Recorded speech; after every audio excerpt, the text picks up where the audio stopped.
साथ छोड़ देता है। ईश्वर कहता है कि यहाँ पे पूरी स्वतंत्रता तुम्हारी है।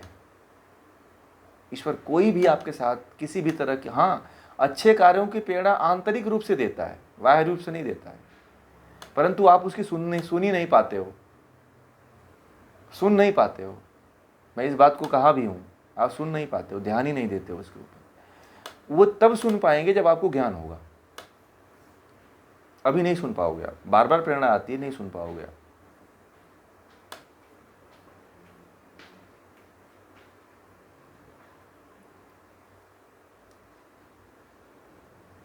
हाँ, आप जड़ता को चॉइस करते हो, दो विकल्प होता है, तो आपको सबसे प्रिय कौन लगता है?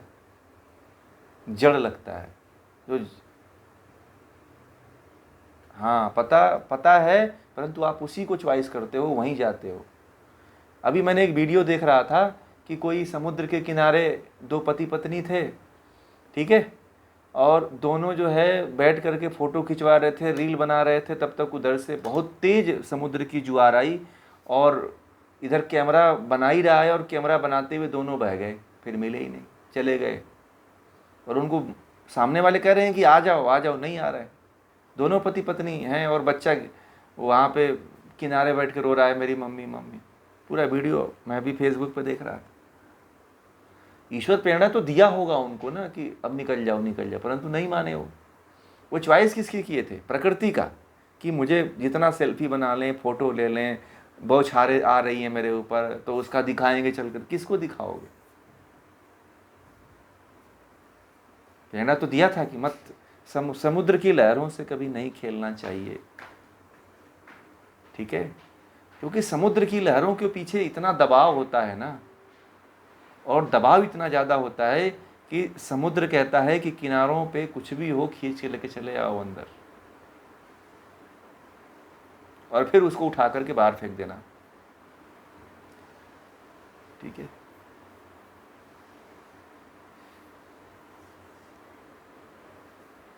हाँ, बहुत अच्छी बात कह दिया आपने कि प्रत्यक्ष मत करो। प्रत्यक्ष मतलब प्रयोग मत करो। अब वहाँ पे लिखा, देखिए वहाँ पे लिखा भी होता है, सरकार ने बड़ी व्यवस्था कर रखी है कि यहाँ पे नीचे मत उतरो, क्योंकि खतरे हुए रहते हैं। उनको तो एक बार घूमने के लिए आते हैं तो उनको पता नहीं होता है, और सरकार लिख देती है कि कोई इसके बाद आगे ना जाए, क्योंकि खतरा हो सकता है, कभी भी पानी की जुआर बढ़ सकती है, हैं? हाँ, बहुत अच्छा आपने बोला, ये गुजरात की घटना है। हाँ बताइए, देखिए आपको पता है। और एक और घटना हुई उत्तराखंड में, ये नहीं, उत्तराखंड में, उसमें भी जो है माँ स्नान कर रही थी नदी में उतर करके, और बेटा, जो उसका बेटा था और उसके साथ में और कोई उसका दोस्त था, वो रील बना रहे थे।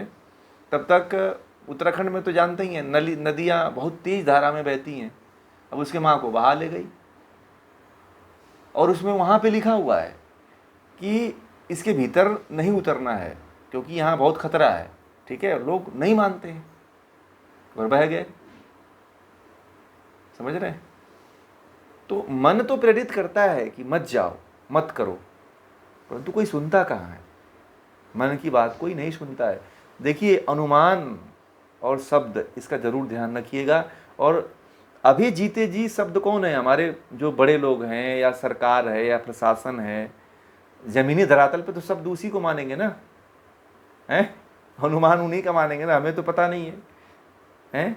कि गुजरात में भाई ऐसी घटना कई बार घटित हुई होगी, तभी तो वहाँ पे लिखा जाता है कि भाई यहाँ पे मत, नीचे मत उतरो, इससे आगे मत जाओ, खतरा हो सकता है।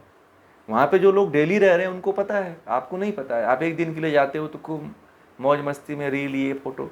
मैं बताऊँ, जब से ये सेल्फी आ गया, फ़ोटो खींचने वाला आ गया, बताया भारत में कितने लोग मरे। एक डाटा आया था कि सेल्फी लेते हुए भारत में अब तक, जब से ये स्मार्टफोन आए हैं, लाखों लोगों से ऊपर की जान जा चुकी है। अकस्मात मृत्यु हो चुकी है केवल सेल्फी में। एक घटना बता रहा हूँ, उत्तराखंड की घटना है। दिल्ली में, दिल्ली के थे वो, और दोनों हस्बैंड वाइफ प्रोफेसर थे, और लड़की जो है उनकी एक लड़की थी, एक लड़का था। तो दोनों लोग रास्ते से जा रहे थे, उतर करके एक अच्छा पहाड़ का सीन दिखाई दिया और वो फोटो सेल्फी लेने लगे और चारों के चारों मर गए। ऐसे धड़ाम से गिरे कि उनका हड्डी पसली एक हो गई। ये पिछले साल की घटना है। अब बताओ, सेल्फी में कितने लोगों की जाने जाती है। लोग फिर भी नहीं मानते हैं भाई। अब आप लोगों को भी इसलिए सतर्क कर रहा हूं कि बहुत ज़रूरी नहीं है कि आप दिखाओ कि मैं एडवेंचर करके आ रहा हूं। जीवन में एडवेंचर बहुत है, ठीक है। आप फोटो में एडवेंचर दिखाते हो, वास्तव में आप हीरो नहीं हो। ठीक है। हाँ, सेल्फी जो है करोड़ों लाखों लोगों की जान। आप लोग अपने बच्चों को ये जरूर प्रेरणा दें कि सेल्फी कभी मत लेना, फोटो के चक्कर में मत पड़ो, हमें नहीं देखना है तुम्हारा एडवेंचर। तो जान बच सकती है। अब जब बच्चा मर जाता है तो लोग चिल्लाते हैं, माँ बाप भी उसी धारा में बहते चले जा रहे हैं। अब बताइए, इतना परिपक्व एयरफोर्स का जवान व्यक्ति बह गया अपने पत्नी के साथ, तो क्या कहा जाए। अब किसको, इतना जिम्मेदार व्यक्ति, समझदार व्यक्ति, वो नहीं समझ रहा है और वो जाकर के मौत के मुंह को गले लगा रहा है, तो फिर तो समुद्र कहेगा आ जा।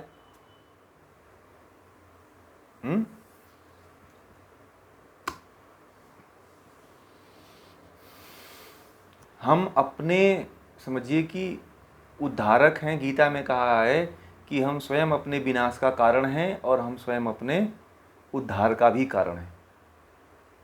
हम चाहें तो अपने आप को मुक्ति की तरफ ले जा सकते हैं, हम चाहें तो अपने आप को विनाश की तरफ भी लेके जा सकते हैं। ठीक है।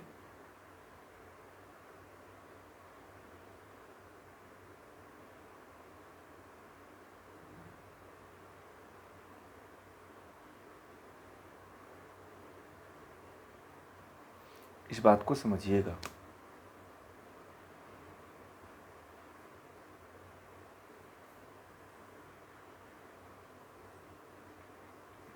हाँ जी।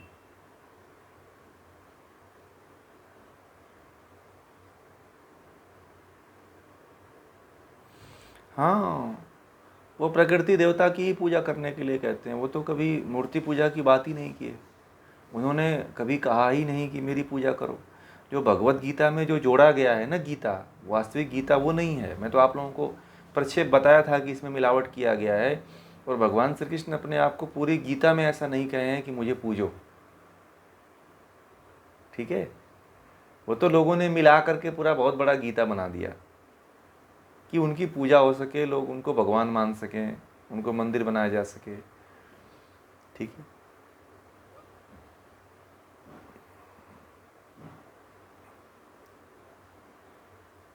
प्रकृति की पूजा में आप लोगों को कितने 33 देवता का नाम बताया गया था ना। 33 देवता की उपासना करने के लिए कहा गया था, क्योंकि 33 देवता आपके जीवन में कार्य काम आते हैं। ठीक है, उनकी पूजा करिए। तो उनकी कोई पूजा नहीं करता है। सबसे बड़ा दुर्भाग्य तो यह है कि जो हमारे जीवन में 33 करोड़ देवता जो काम आते हैं, उनकी कोई पूजा नहीं करता है, और उन देवताओं की हम पूजा करते हैं जो हमारे जीवन में किसी भी तरह से कोई काम नहीं आते हैं। पहला देवता क्या था?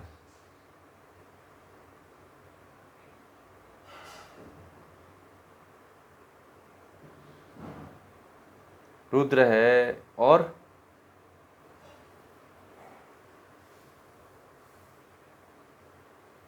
हम्म हम्म तो अगर आप इनका एक एक मैंने उसकी व्याख्या भी किया था आप लोगों को कि एक एक देवताओं का देखिए हमारे जीवन में कितना उपयोग होता है, और हम लोग कभी उनको और प्राचीन समय में जब से ये मूर्ति पूजा नहीं था, तो इन्हीं 33 देवताओं की पूजा हुआ करती थी। आप मोहनजोदड़ो की जो खुदाई हुई है, उसमें प्रकृति की ही पूजा की बात कही गई है। ठीक है। वहाँ पे किसी देवी देवता की पूजा की बात नहीं कही गई है। बात समझ में आ रही है आप लोगों को? ये इसकी वास्तविकता है। समझ रहे हैं?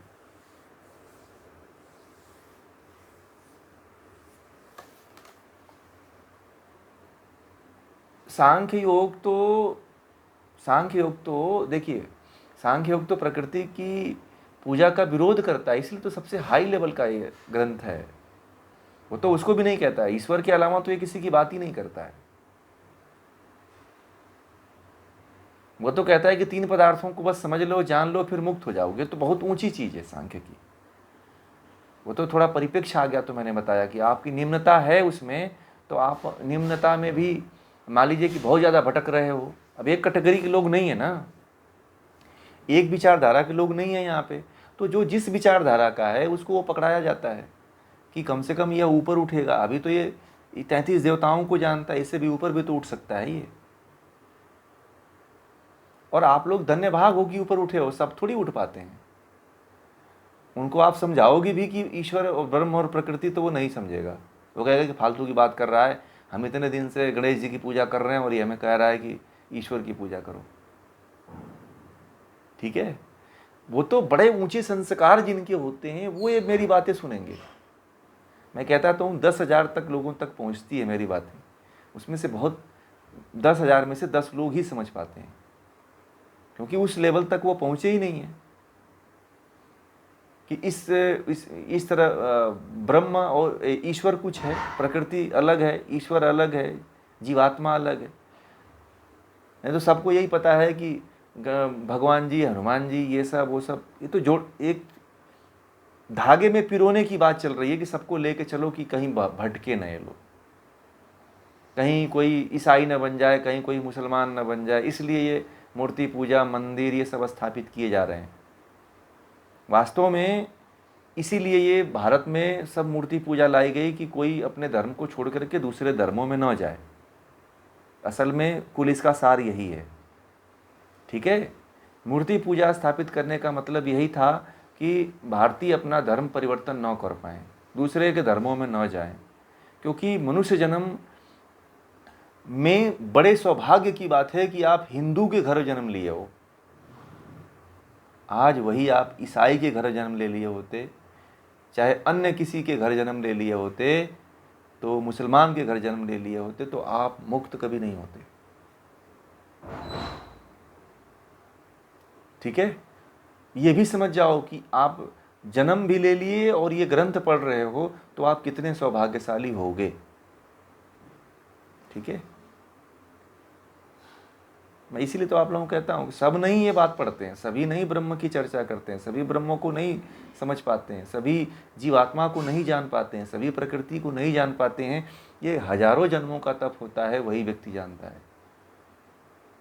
नहीं तो आपके देखना, आपके आसपास में लोग ऐसे बहुत से मिलेंगे जो उसी देवी देवता को पूज करके मर भी जाएंगे और फिर जन्म लेंगे और यही उनके साथ चलता रहेगा। कभी भी उनकी आध्यात्मिक यात्रा नहीं प्रारंभ होगी।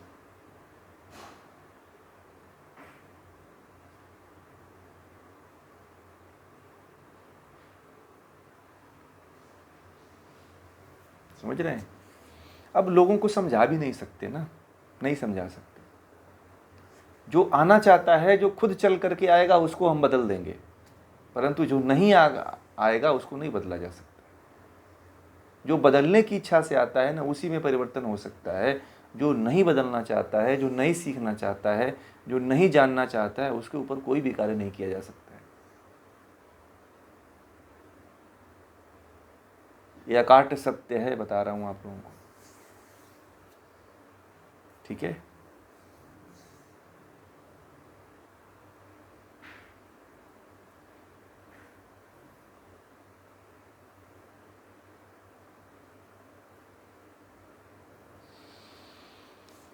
समझ में आ गई बातें? जितने गहरे प्रश्न रहेंगे उतने ही ज्ञान प्रकट होंगे। प्रकृति ऐसा प्रपंच रच देती है कि मनुष्य उसके गहरे में आ जाता है, मनुष्य उसके बहकावे में आ जाता है और उसके बहकावे से कभी निकल नहीं पाता है। लोगों से कहो ना कि थोड़ा सा आप ये ज्ञान की थोड़ा ज्ञान ले लो, बोलते अरे समय कहाँ है। सुबह में एक हमारे मित्र हैं, उनका फ़ोन आया, सुबह ही सुबह तुम 6 बजे फ़ोन आया। तो यही बातें होने लगी, स्वामी राम सुखदास जी को लेकर के बात शुरू हुई थी। ठीक है, तो उनको कुछ उनका विचार भाग गया था, तो मुझसे वो चर्चा करने के लिए फ़ोन किए थे। तो सेम यही चर्चा थी। तो मैंने उनसे कहा कि आप ब्रह्म की तरफ क्यों नहीं जा रहे हो, ईश्वर की तरफ क्यों नहीं जा रहे हो? उनको पता है, परंतु वो कहते हैं कि मेरे संस्कार इतने ऊंचे नहीं हैं कि मैं जो है उस तरफ जा पाऊँ। वो बहुत पढ़े लिखे हैं, वो ऐसा नहीं कि उनको कुछ आता जाता नहीं, बहुत पढ़े लिखे हैं। उन्होंने बीटेक एमटेक भी किया हुआ है, ठीक है, परंतु उनकी जो जड़ता है, उनकी जो बुद्धि है, वो जड़ता पे ही काम कर रही है। उनको ये बातें बताने के बाद भी उनके माइंड में वो कैच नहीं कर पा रही है। वो कहते हैं कि नहीं, मैं तो इसी को मानूंगा और इसी को पूजूंगा, इसी के द्वारा मुक्त होऊंगा। मैं एक को पकड़ लिया हूं, मैं बहुत नहीं पकड़ूंगा अब, ठीक है। मतलब कि उनको मेरी बात, वो ऐसा नहीं कि समझ नहीं सकते, मेरी बातें समझाने के बाद भी उनको बातें नहीं समझ में आती है। कहते हैं कि मैं तो बस कृष्ण को ही पूजूंगा, कृष्ण ही ब्रह्म, कृष्ण ही मेरे लिए भगवान है, मेरे लिए सब कुछ। मेरी बातें सुनते हैं परंतु उनके अंदर कुछ पल्ले नहीं पड़ता है। मेरी वीडियो भी सुनते हैं परंतु उनको असर नहीं करता है। अब पता नहीं कभी असर कर जाए, तो चर्चा करेंगे जरूर, पता है, चर्चा करेंगे, पूछते हैं प्रश्न ईश्वर को, हमें ईश्वर को कैसे जाने, परंतु पूछते वही है, ब्रह्म उस वही अभी पकड़े हुए हैं। तो मैं यही कहता हूं कि हर व्यक्ति जो है इस ईश्वर तक, ब्रह्म तक नहीं पहुंचता है। ज्ञान होते हुए भी व्यक्ति नहीं पहुंच पाता है, जानकारी देने के बाद भी व्यक्ति नहीं आ पाता है, ये बातें समझाने के बाद भी नहीं समझ पाता है। इसका मतलब कि उसके संस्कार नहीं हैं, ठीक है। संस्कार नहीं है, प्रेरणा नहीं है, कर्म अच्छे नहीं है, या पुण्य का कमी है, इसलिए व्यक्ति थोड़ी सी मेहनत के कारण एक नंबर से व्यक्ति फेल हो जाता है। पहले फेल होते थे ना, अब तो फेल नहीं होते हैं बच्चे। पहले ऐसा होता था कि हाई स्कूल इंटर में एक नंबर नहीं रहता था तो लोग फेल हो जाते थे, हैं? ऐसे ही स्थिति इसमें है कि आप पहुंच तो रहे हो, एक नंबर के कारण आप फेल हो जा रहे हो, वहां तक पहुंच करके नहीं पहुंच पा रहे हो। ये बड़े आत्मग्लानि की बात है। और मैं अपने मित्र से ये बातें कहता हूं कि आप पहुंच करके भी लौट जा रहे हो, ये आपका दुर्भाग्य कह लीजिए कि है। नहीं समझ में आता है उनको, ये बातें समझ में तब आएगा जब समय निकल जाए। हो सकता है कि समय मिल जाए, उनको समझ में आ जाए, परंतु तब तक समय निकल गया होगा।